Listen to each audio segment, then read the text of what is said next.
भाई हैं और बड़े भाई उनको सभी को हाथ जोड़ के नमस्कार। मेरी नाम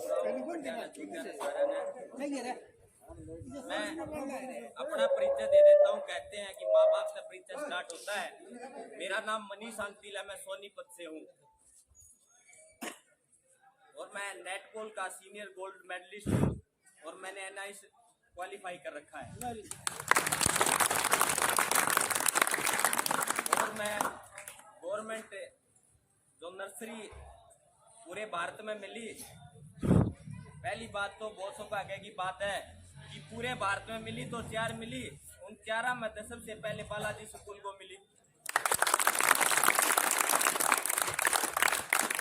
और सबसे अच्छी बात यह है, ये आप सब जानते होंगे, मैं इससे पहले जहाँ था आप सोचोगे कि सर ने मेरे को ऐसे ही नहीं बुलाया होगा।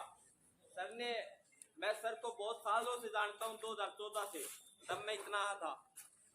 मैंने सर का डिसिप्लिन देखा था बड़ा अच्छे से। इन्होंने, जैसे हम खेलने आए थे, हम सब बच्चे थे, लेकिन सर ने जो हमने सर के सामने देखा था हम उसे भूल नहीं पाए आज तक।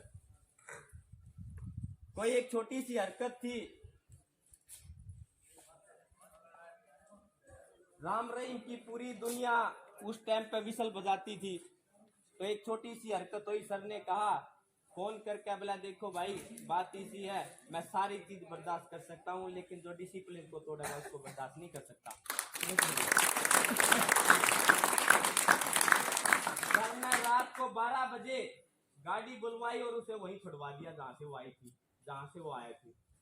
आप ये सोचो कि डिसिप्लिन के मामले में सर कोई कंप्रोमाइज नहीं करते।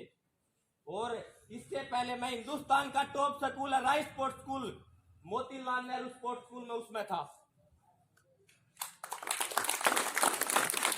सर ने मुझसे कहा कि भाई ऐसी वैसी बात है बेटा, तुझे ही आना पड़ेगा। मैंने सर से कहा था कि बालाजी परिवार के हम भी सदस्य हैं और हम आपको दिन रात मेहनत करेंगे और आपको कमी किसी चीज की भी महसूस नहीं होने देंगे। ये बच्चे आपने बताया 4 बजे उठते, तो कोच तो और भी इनसे पहले उठता होगा 10 मिनट। इनके मेडल मेरे को 5 महीने हुए आए को, बस केवल बालाजी स्कूल में 5 महीनों में इसके 38 मेडल हैं बच्चों के। और मैं गांव पूरा है यहाँ पे, ये कोई वो नहीं है कि लोग कहते हैं, मैंने सुना है, कहते होंगे यहाँ कोच साहब भी बैठे होंगे, कोई प्लेयर भी खेला होगा। हमने वो टूर्नामेंट नहीं खिलाया मैंने। ये सर बैठे, मैं छोड़ के चला जाऊंगा बालाजी को यदि मेरे को ये कहेंगे तो कि आपने कोई प्राइवेट गेम खिलाना, किसी बच्चे से पैसा लेना है, तो ये आपके सामने बैठे हैं, मैं चला जाऊंगा उसी टाइम। मैंने एक ही बात सोच रखी है, तब मैं मरूंगा तो मेरे पीछे जो जनता होगी ये बात बोलेगी भाई ये कोच ईमानदार था।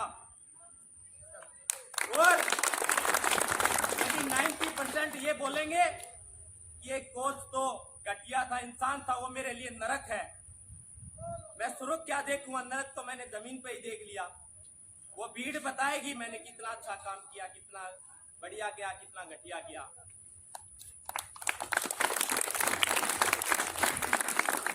और ये जो बच्चे मेडल लेके आए हैं, इन्हें कसम अपने माँ बाप की, यदि एक भी ये बोल दे कि हमने किसी से एक पैसा लिया है, मैंने किसी से कोई पैसा नहीं लिया।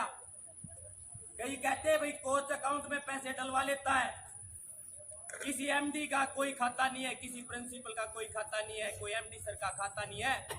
उनके माँ बाप भी यहीं बैठे हैं, इन बच्चों का ही खाता है जिनमें पैसे आएंगे। 31,000 रुपये तो 3rd प्लेस पे है, 2nd प्लेस 40,000 रुपये, 62,000 रुपये तक स्टेट लेवल पे है, जो इनके अकाउंट में अभी ट्रांसफर कर दिए जाएंगे हरियाणा सरकार की तरफ से। वो इनकी स्कॉलरशिप है। इन्होंने अच्छी मेहनत करी। हम तो कह रहे हैं भाई स्पोर्ट्स क्या क्या देता है। इन्होंने अच्छी मेहनत करी, इसमें से 6 बच्चों ने नेशनल पार्टिसिपेट किया, जिसमें से 2 बच्चों ने काया न्यूज का गोल्ड मेडल है, एक दूसरा आया वासु। हरियाणा सरकार की तरफ से इसको 3 लाख कैश और मिलेगा। वासु खड़ा हो गया। ये वासु लड़का हरियाणा की टीम में इसका का सिलेक्शन हुआ और इसकी सेकंड प्लेस आई। वो कहते हैं ना किस्मत साथ देती है, कैसे देती है। हरियाणा सरकार ने उसका कैश रोड भी बढ़ा दिया। हमने इनसे कोई पैसा लिया हो तो आप पूछ सकते हो, यदि ये फार्म भी भरते तो हम खुद आके भरवा के आते हैं। और हम बच्चों को क्या दे सकते हैं इसके अलावा, आप बताओ। हम 4 बजे उठते हैं, 4 बजे उठकर 5 बजे ग्राउंड में आ जाते हैं। 5 से 8 तक इनका मैच रहता है, 8 से इनका 3 स्कूल रहता है, 3:30 से इनकी शाम 6 बजे तक प्रैक्टिस होती है। और 6 बजे 7 बजे से लेकर 11 बजे तक पढ़ते हैं। पूछ लो यदि कोई एक भी बच्चा ऐसा हो जाए, ये हॉस्टल वालों को भी पता है और ये इन बच्चों को भी पता है। हमने सुना है कि कभी टीचर कह देते होंगे कोच यहाँ कोई प्लेयर खेला होगा, वो क्या करते हैं, उन्होंने हमारे जैसे कोच को भी बदनाम कर रखा है। वो पैसे लेकर बच्चों को गेम खेलने भेज देते हैं और कहते हैं इनका गोल्ड मेडल आ गया। आप खुद बताओ उस गोल्ड का क्या करेंगे जिससे डी ग्रुप की नौकरी नहीं मिलती हो। भाई सारा गांव बैठा है, भाई मेडल तो लिया है वो इंटरनेशनल पे, यहाँ भी होंगे काफी बच्चे, लेकिन उसको डी ग्रुप की नौकरी नहीं मिली। वो कौन सा मेडल मानू, बस ये मेडल मानू कि वो बीच पर चिपकाना है। आज हमारा बच्चा पार्टिसिपेट किया, इसका गोल्ड मेडल है। गोल्ड का मतलब क्या होता है, गोल्ड का मतलब ये होता है कि वो लड़का भी गोल्ड है, वो इस गांव का हीरा है। कहते हैं लाख रुपए दे दिए, 2 लाख रुपए दे दिए, 50,000 रुपए दे दिए, क्यों दे रहे हो, सरकार इनको दे रही है। अब ये देखो इन्होंने 3rd प्लेस प्राप्त की है, इनको 60,000 रुपए 31,000 रुपए मिलेंगे, ये तो सरकार ही दे रही है सर। आप तो वैसे ही बैम में बढ़ रहे हो। 3 लाख रुपए इसको देगी अभी सरकार, अभी करंट ये भी फार्म भरा है और ये सभी पैसे इनके अकाउंट में आएंगे। ये अभी 2 लड़की है जो मैंने बताया, दोनों रुपेश और निकी, ये आपके गांव से ही हैं। मेरी कोई रिश्तेदारी नहीं है इनकी, मेरी बुआ की लड़की कोई नहीं इसमें, मेरे मामा की लड़की कोई नहीं है। आप एक बात भी देखना, एक बच्ची नर्सरी में, एक बगैर नर्सरी में, ये भी देखो कमाल की बात। मैंने कहा था जिसका कोई अधिकार है वो उसको मिलकर रहेगा। इन्होंने लड़की ने लगातार प्रैक्टिस करी, जब टीम का सिलेक्शन हुआ अच्छा खेलती थी। मैंने सर एमडी सर बोले भाई क्या करोगे, मगर सर मैं तो वही करूंगा जो ग्राउंड में बोलेगा, उसके अलावा मैं कुछ नहीं करूंगा, चाहे आप कुर्सी डाल के बैठ जाओ।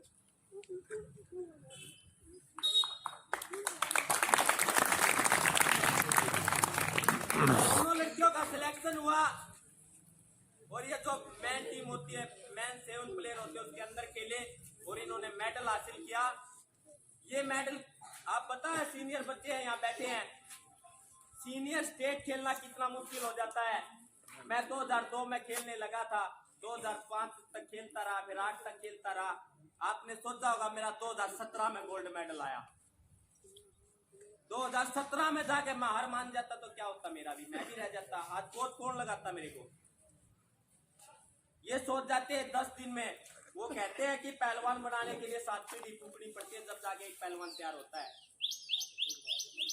और ये बच्चे, इन्होंने, आपको नहीं पता होगा, आज के बच्चे तो नशे के अंदर पड़ गए, कोई किसी के चक्कर में पड़ गया, कोई नशा ये कर रहा वो कर रहा है।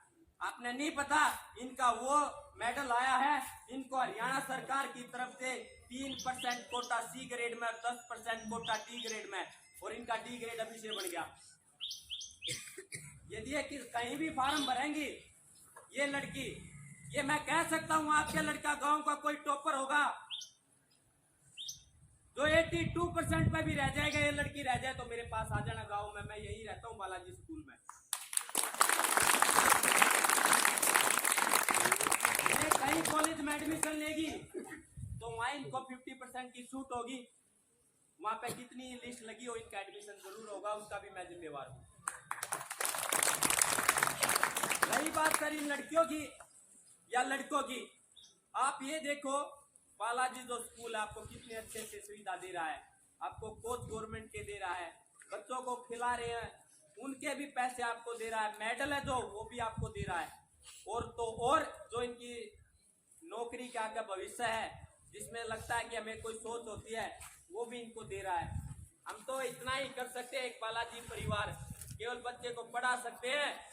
वो मैंने सुना बचपन में और मैं उसी के एक लहर में बड़ा हुआ हूँ। वो कहते हैं गली के गोले आपसे कम नहीं होते, हमारी और आपकी सोच का फर्क है, वरना टीचर माँ बाप से कम नहीं होते।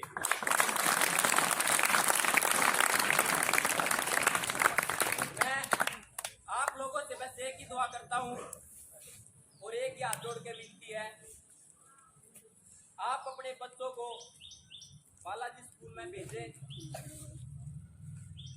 और उनका एडमिशन कराएं। हम ये नहीं कहते कि भाई आपका बच्चा है 100 के 100 है, नहीं, आप पहले आओ, बच्चे को भेजो, देखो, बच्चों से पूछो।